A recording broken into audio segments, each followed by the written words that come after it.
They told you to be strong, so you wore the armor. You stood tall. You kept silent when the tears begged to fall. You laughed when your chest burned. You carried others while your own soul cracked. Because that's what strength is, right? They never told you that silence can rot, that uncried pain will whisper in your relationships, that suppressed rage will twist into fatigue, that forced smiles become the tightest prisons. They told you don't cry, be a man, be the rock, don't be so emotional, shake it off. But did they ever say, sit with it, feel it, let it speak? You don't need to fix it, just face it. No, you were taught to push through, to move on before you understood what broke, to rise before you grieved what fell, to pretend it didn't hurt because others had it worse. But here's the truth. There is no strength in numbness. There is no courage in avoidance. There is no healing in hurry. Strength is not suppression. It's not how much you can carry, it's how deeply you can release.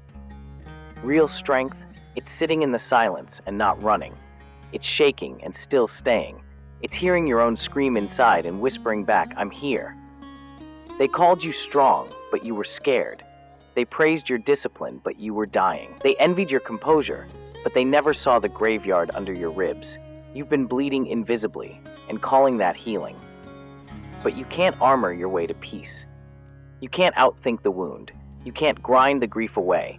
You heal the moment you stop hiding. You heal the moment you say, I'm tired of pretending this didn't change me. I want peace more than performance. And suddenly, the mask of strength shatters. And when it does, the truth rushes in. The grief you never named. The betrayal you never spoke of. The fear you never faced. The weight you never laid down. It comes flooding, not to drown you, but to free you. You've been holding your breath for years, waiting for someone to give you permission to exhale. This is that moment. Breathe. Let the ache speak. Let the pain rise. It's not weakness, it's returning. Returning to your original self, the one who felt everything fully, the one who wasn't ashamed of breaking, the one who knew how to feel. Somewhere along the way, you traded truth for survival, and you survived well, maybe too well. But survival isn't the same as living. You were never meant to go numb. You were never meant to harden. You were meant to feel. You were meant to weep and scream and fall and rise. You were meant to heal, not just hide the wound. Healing is not becoming someone new. It's remembering who you were before the world changed you, before shame built walls, before silence became your comfort zone, before strength became a disguise for pain. You don't need to earn healing. You only need to stop resisting it. You don't need to prove you've suffered enough. You only need to stop pretending you're fine. You were never broken. You were bruised by life and told to smile anyway. But bruises can fade, and you can return. Return to softness. Return to stillness. Return to truth. The kind of truth that shakes. The kind that wakes you up at night. The kind that whispers, this pain is not your identity. You are not your trauma. You are not your silence. You are not what happened to you. You are who survives. You are who chooses to heal. And healing doesn't look heroic. It looks quiet. It looks slow. It looks like crying when no one sees. It looks like telling the truth to yourself first. It's choosing peace over performance, wholeness over hardness. And sometimes, most times, it's terrifying. Because without your armor, who are you? I'll tell you, you are the one who walks barefoot through the fire. You are the one who stopped hiding. You are the one who finally said, I want to be free. And that is strength. Chapter 2, The Lie of Perfection. They told you to be perfect, but perfection is a moving target with a shrinking soul. They didn't teach you to be whole. They taught you to be impressive. Smile bigger, work harder, speak better, fail quieter. Don't feel too much. Don't want too deeply. Don't fall apart where people can see you. But here's the truth they never say out loud. Perfection is not a virtue. It's a cage with velvet walls. Every time you polished yourself for approval, you buried something real.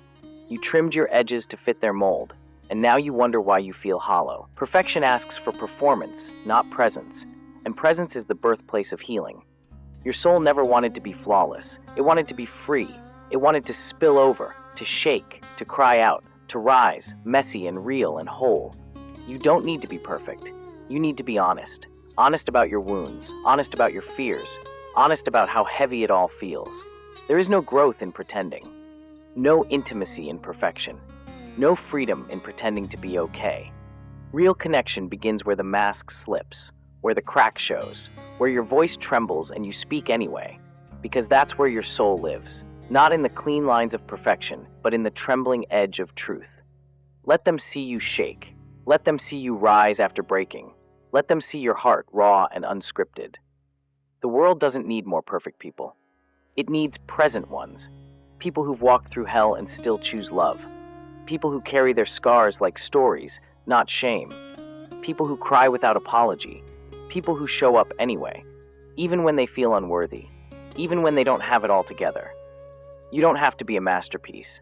You are already enough. And the day you believe that, truly believe that, you'll start living like it. Not to prove it, but because it's finally safe to be seen.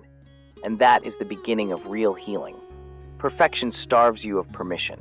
Permission to pause, permission to breathe, permission to not know what's next. It tells you that only when you have it all together, only when you are flawless, only then are you worthy of rest, of love, of peace. But that's the lie. You were worthy before you achieved anything. You were worthy even on the days you failed. You were worthy before you ever tried to prove it. Perfection keeps you performing for applause while your soul longs for silence. And in that silence, something deeper waits. Not the version of you who's always polished, but the version of you that breathes deeper when alone. The version that feels more like home than the mask ever did. She's tired of pretending. He's tired of running. And deep down, you know it too. You don't want applause. You want peace. Peace doesn't come from doing it all right. It comes from no longer needing to. You've lived years chasing the next milestone, the next achievement, the next fix, the next better version of you. But you can't self-optimize your way into wholeness. You can't perfect your way into peace. The you that's exhausted from the chase, that's the real you. And that version doesn't need a solution. It needs rest. It needs gentleness. It needs truth spoken softly and held fiercely. You were not made to be someone's fantasy. You were made to be fully, fiercely, relentlessly yourself. And your power was never in your perfection. It was in your presence.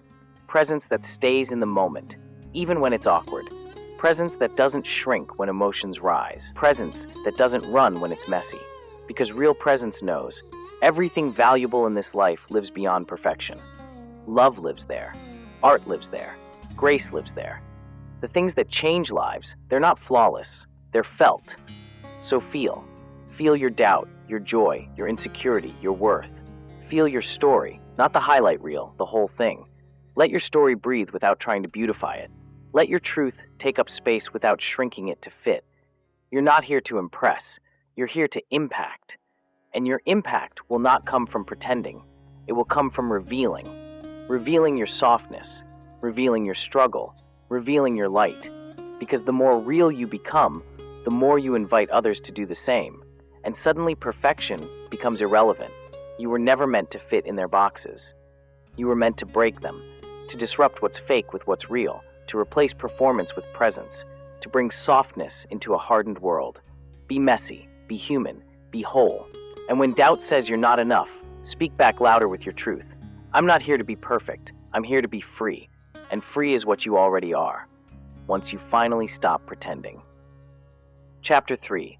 The Quiet War Within. There's a war you fight every day, a war no one sees. A battle between the voice that says keep going and the whisper that pleads, please stop. It's not dramatic. It's not loud. It's in the pauses, the sighs, the distractions, the tiny moments where you fade from yourself. This war isn't fought with weapons. It's fought with stories. The ones you were told, the ones you repeat, the ones that bind you quietly in the dark. You wear confidence like a mask, but underneath is the fatigue of a soul who's always performing, not for fame, not for praise, but for safety, for love, for worth. Somewhere, a younger version of you learned, I must be useful to be wanted. I must be silent to be safe. I must be perfect to be loved. And those lessons became armor. But armor is heavy, and you've been carrying it for years. You keep showing up, but you don't feel seen. You keep speaking, but you don't feel heard. You keep giving, but it feels like a transaction. Not love, not connection, not rest. This is the quiet war. The war between the self and the survival self. The you that longs for freedom and the you that fears what happens without the mask. Sometimes the fear isn't of failure, it's of being truly known. It's of being deeply seen, and then rejected. So you hide in plain sight. You smile when your chest aches. You nod when your boundaries are crossed. You laugh when something inside you just broke. Because it's easier than risking the truth, that maybe, if you stop performing, people might leave. But let this truth pierce the illusion. If love requires you to disappear, it isn't love. If your presence depends on performance, it isn't belonging. And if being real means being alone for a while, let it. Solitude with your truth is better than closeness in your disguise. You are not the roles you play, not the provider, not the fixer, not the peacekeeper. You are the soul behind the silence, the breath beneath the burden, the voice beneath the volume. And that voice, it's tired of negotiating for space. It doesn't want to scream. It just wants to be, to speak without checking who might flinch, to rest without guilt, to feel without censoring, to be without apologizing. The war within doesn't end in one moment.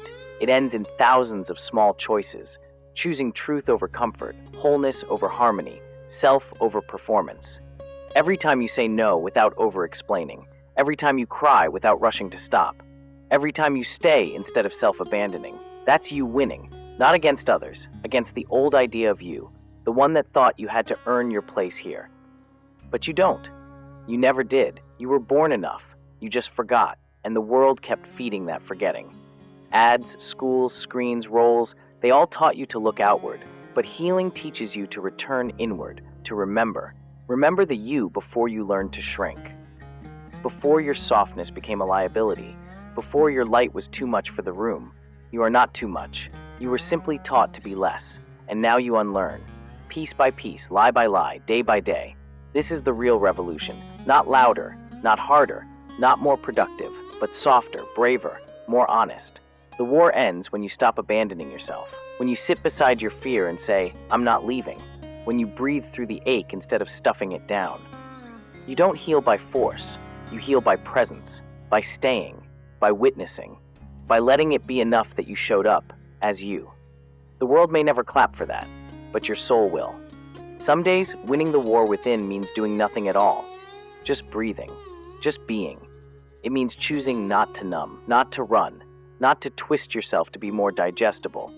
It means sitting in silence without filling it with noise, letting the discomfort speak, letting the old stories surface so they can finally leave. You don't need to fix everything, you just need to stop fighting yourself. You've always been the battlefield, but now you can become the sanctuary, a place where every part of you belongs. The anger, the fear, the doubt, the light, all of it has a voice. All of it deserves a seat at the table. And when you stop warring with yourself, you start hearing the truth underneath the noise. You are not broken. You are becoming whole. Every tear is a release. Every pause is a prayer. Every no is a reclamation. This is not weakness. This is power, the quiet kind. The kind that doesn't shout. The kind that doesn't dominate. The kind that simply is. Power rooted in presence, in softness, in truth. And as the war subsides, you begin to feel something you haven't in a long time. Peace. Not the peace that comes from perfection, but the kind that comes from alignment, from knowing you don't need to perform to be enough, from knowing you don't need to win to be worthy. This is your homecoming. Back to yourself, back to your breath, back to your voice, back to your power, and maybe no one else will notice the war is over, but you will, and that's all that ever mattered. Chapter 4. The illusion of control. You've been taught to chase control like it's salvation. Plan more, predict more, prevent more. But deep down, you know, it's never been enough.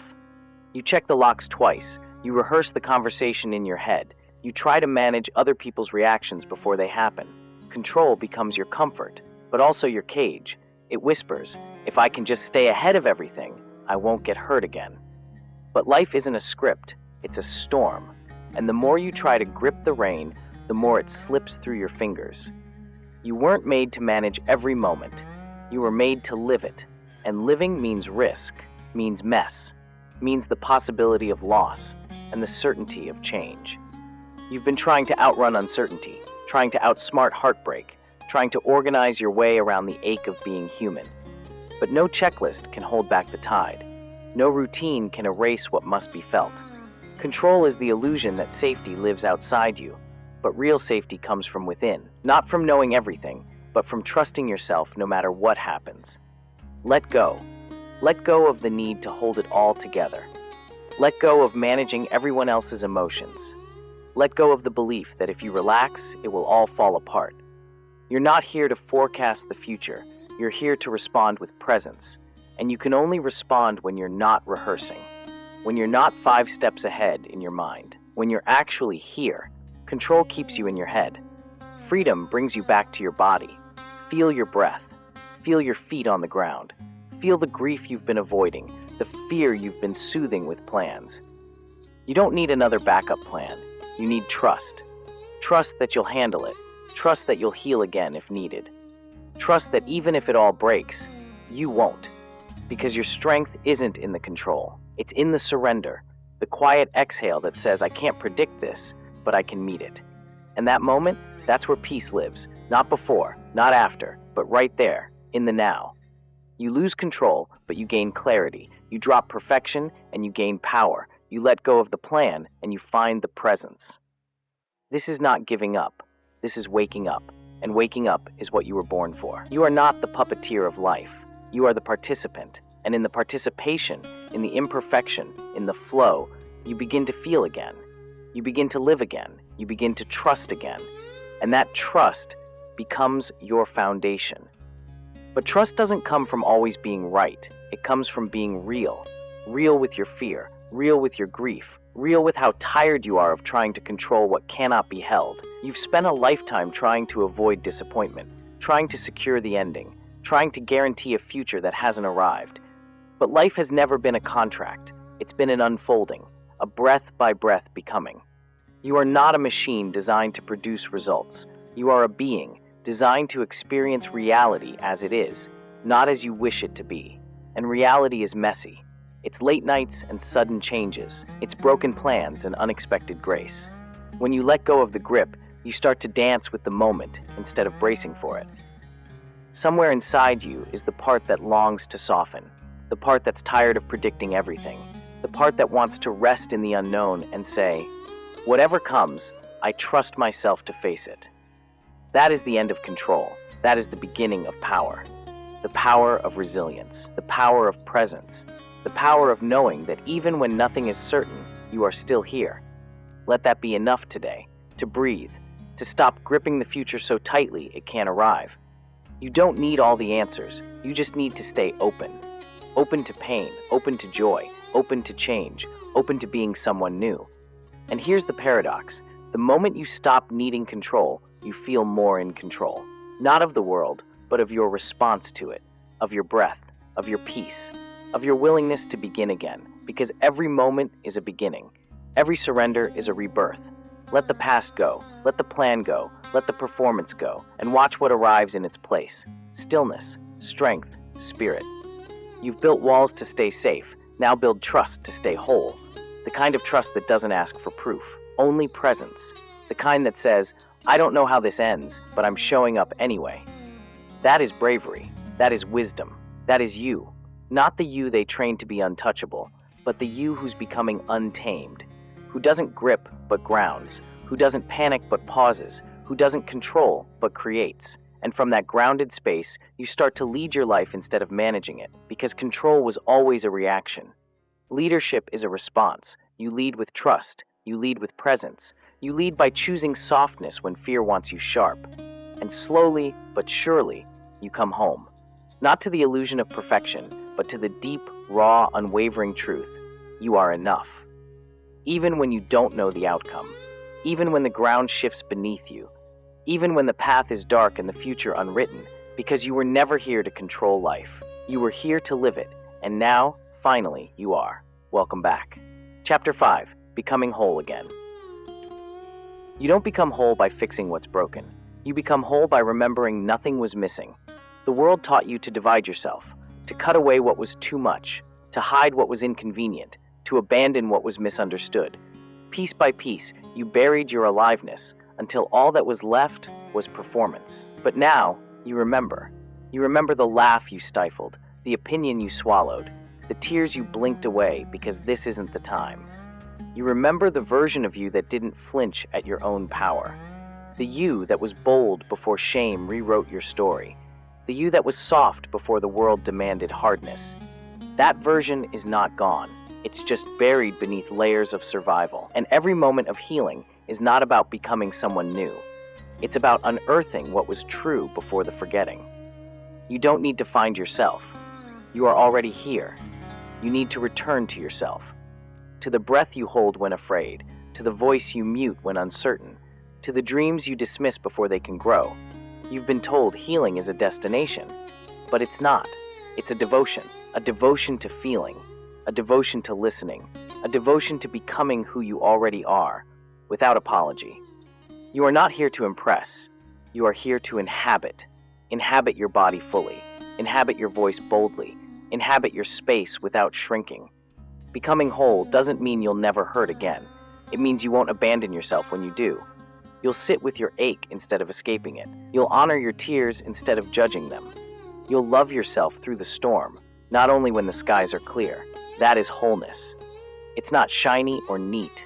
It's not easily measured or seen, but it's real. And real is enough. You don't need to have all the answers. You just need to keep showing up, to keep meeting yourself in the mirror without turning away, to keep speaking the truth even when your voice shakes, to keep loving the parts of you still learning how to be here.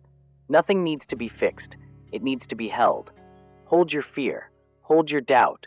Hold your becoming. Not to control it, but to witness it, to stand beside it like a friend. You don't shame a seed for not being a tree. You don't rush a sunrise. You don't yell at the tide to move faster. Why would you treat yourself any differently? You are unfolding, in your own time, in your own way. And every part of that is sacred, even the chaos, even the stillness, even the moments that make no sense yet. Wholeness is not about being untouched. It's about being unashamed. Unashamed of your story, unashamed of your scars, unashamed of the way you keep getting back up. You were never meant to be flawless. You were meant to be full of heart, full of history, full of truth. Let it spill, let it shine, let it speak. You are not broken, you are blooming. And even if no one claps, you continue. Even if no one sees, you shine. This is the quiet revolution of self-love, choosing yourself before the world gives you permission, standing in your truth when it would be easier to disappear, rooting into your worth when the world tells you to hustle for it. You don't have to prove anything. You just have to be here, as you are. That is more than enough, and you always have been. You don't become whole in silence. You become whole when you give voice to what you buried. The longing, the rage, the hunger for more than survival. You've swallowed so much for so long, but your truth is too sacred to keep caged. You are allowed to want more joy, more depth, more rest. Not because you've earned it, but because you exist. Because worthiness isn't a reward, it's your origin. And when you begin to believe that, you stop asking others to validate your existence. You stop shrinking in rooms that cannot hold your light. You stop begging for crumbs and start building your own table. A table where your softness is safe, where your wildness is welcomed, where your pain isn't a problem to be solved, but a story to be held. This is what wholeness looks like. Not always confident, but always committed. Not without fear, but never ruled by it. Not without doubt, but never silenced by it. Wholeness means you carry all of you, the joy and the grief, the ambition and the fatigue, the tenderness and the fire. All of it belongs. All of it is you. And when you carry all of you, you stop abandoning yourself for belonging. You stop diluting your essence for acceptance. You stop chasing what costs you your peace. Instead, you choose alignment. You choose self-respect. You choose your own damn self, over and over again. And some people won't understand. Some will call it selfish. Some will walk away. But the ones who stay, they'll meet you where you're whole, not where you're pretending. And those connections, the ones born in your truth, will be the most sacred thing you've ever known. Because they won't love the mask. They'll love the marrow. They won't flinch at your fullness. They'll rise to match it. So keep becoming, keep unfolding, keep returning. And when it feels too hard, too much, too uncertain, pause, breathe. Place your hand over your heart. And remember, you're not here to impress. You're here to express. You're not here to perform. You're here to live. You're not here to fix yourself. You're here to love yourself back to life. And that is more than enough. Chapter 6. The voice you forgot was yours. Somewhere along the way, your voice dimmed. Not because it wasn't strong, but because it wasn't safe. You learned to stay silent, to stay included, to stay quiet, to stay loved, to be agreeable, to be accepted. But silence comes at a cost. Every time you swallowed your truth, you buried your clarity. Every time you held your tongue, you taught your soul to whisper. You didn't lose your voice. It was tucked beneath layers of be nice, don't rock the boat, don't make them uncomfortable. Your voice is not gone. It's waiting. Waiting for your permission. Waiting for your return. Return to the girl who interrupted when she was excited. Return to the boy who shouted when he played. Return to the child who screamed when it hurt. That was truth before it was muted. That was power before it was shaped to fit. And now, as an adult, you get to reclaim it. Reclaim the voice that trembles but speaks, the voice that disrupts but heals, the voice that breaks silence in service of freedom. Your voice is not a weapon, but it is a force for truth, a force for love, a force for boundaries, a force for self-respect. And the more you use it, the more it returns to you. The more you speak your truth, the more you remember who you are. Your voice doesn't have to be loud to be powerful. It just has to be yours. The whisper of a boundary is as sacred as the roar of a revolution. You don't have to speak perfectly. You don't have to be articulate, polished, or rehearsed. You just have to be honest. And honesty is a muscle. The more you flex it, the stronger it becomes. Say what hurts. Say what heals. Say what you wish someone had said to you years ago. Even if your voice shakes. Even if your hands tremble. Even if your heart races. Because the fear isn't a sign to stay silent. It's a sign you're on the edge of becoming real. And real is worth the risk. You were not born to echo others. You were born to create sound from your soul. The world has enough noise. It needs more truth. More pause. More presence. Speak slowly. Speak clearly. Speak from the place that doesn't need validation. That place lives beneath the stories you were fed, beneath the people-pleasing, beneath the survival scripts. That place is still here. It always was. Your voice is how you return to yourself, how you plant your flag in your own skin and say, I am here. I matter. And you do. You matter. You matter even when you're not understood. You matter even when they walk away. You matter even when your voice trembles or breaks or goes quiet again. Your worth was never tied to volume. It was tied to truth. Even if all you say is, that hurt, I need space, I changed my mind. No. That is enough. That is everything. Because voice is not just what comes from your mouth. It's what comes from your choices. Your truth spoken in action. Your alignment in behavior. Saying no is a sentence. Leaving is a statement. Changing is a paragraph. You write your truth in the way you live. You don't owe anyone your silence, and you don't owe anyone your constant explanation. You owe yourself your honesty. You owe yourself your courage. And every time you choose that, you build a new home inside your chest. A home where your voice is safe. A home where you don't need to rehearse who to be. A home where you speak and stay. So say it. Say what's been sitting inside you like a held breath. Say what you wish someone else had said first. Say it for you, because you don't heal in silence. You heal in truth. You heal in resonance. You heal in the echo that finally comes back saying, I hear you. Me too. You're not alone. Your voice is a bridge, a balm, a liberation. And today, it's yours again. Use it with love. Use it with fire. Use it for your own becoming. Because the world doesn't need you to be louder. It needs you to be real. And when you are, everything changes.